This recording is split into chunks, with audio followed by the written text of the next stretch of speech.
I'm gonna let you in on a little secret. If you love Thai curry, you don't need to make it from scratch.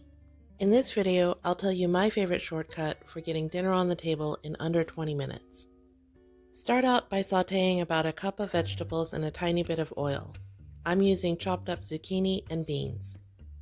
Carrots, broccoli, and even baby corn would all be good in this. Now for the sauce, you want to find the Mysore brand of red curry soup. Even though it says soup, it means curry base, the paste plus some coconut milk. 1 can mixed with fresh vegetables and meat will make about 2 to 3 servings. As you can see, the curry sauce has julienned bamboo in it along with some Thai basil. Now I'll be adding some leftover chicken, just shred it up and throw it in there, and then let it all come to a simmer. And that's it. This particular brand comes in lots of different varieties. You can get red curry, green curry, Penang curry, even masman curry. If you're starting off with raw meat or seafood, saute that before adding the vegetables to the pan.